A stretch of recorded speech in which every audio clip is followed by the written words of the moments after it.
నమస్తే, welcome to yo-yo TV. Bharatiya Janata పార్టీలో సీనియర్లు ఒక్కొక్కరు ఇంటిబాట పడుతున్నారు. లాల్ కృష్ణ అద్వానీ, మురళీ మనోహర్ జోషి లాంటి నేతలు ఇంటిబాట పట్టారు. ఇప్పుడు తాజాగా వెంకయ్య నాయుడు వంతు వచ్చింది. రాష్ట్రపతిగా మొండి చేయి చూపినా కనీసం ఉపరాష్ట్రపతిగా వెంకయ్య నాయుడిని కొనసాగిస్తారని అంతా భావించారు. కానీ ప్రధాని మోదీ ఆ ఛాన్స్ కూడా ఇవ్వలేదు. వెంకయ్య పేరును పరిగణలోకి తీసుకోకుండా పశ్చిమ బెంగాల్ గవర్నర్ జగదీప్ ధన్ఖడ్ను ఎన్డీఏ ఉపరాష్ట్రపతి అభ్యర్థిగా ఎంపిక చేశారు.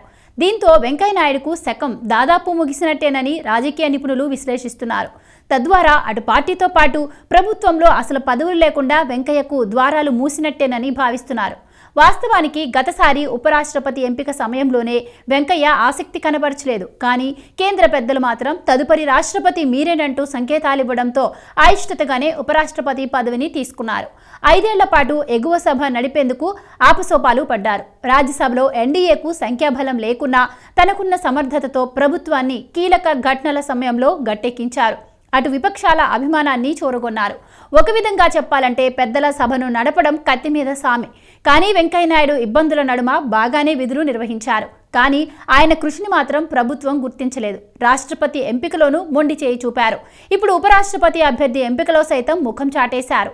దీంతో ఆయన ఇంటిబాట తప్పదన్న రీతిలో బీజేపీ పెద్దలు గట్టి సందేశమే ఇచ్చారు. ఎల్కే అద్వానీ, మురళీ మనోహర్ జోషి బాటలో నడవక తప్పదని భావించిన వెంకయ్య నాయుడు ముందే తన సరంజామాను సిద్ధం చేసుకున్నారు. బీజేపీలో వెంకయ్య నాయుడిది సుదీర్ఘ ప్రయాణం. 1993 వరకు రాష్ట్ర రాజకీయాల్లో ఉన్న వెంకయ్య నాయుడు తర్వాత ఢిల్లీ రాజకీయాల వైపు అడుగులేశారు.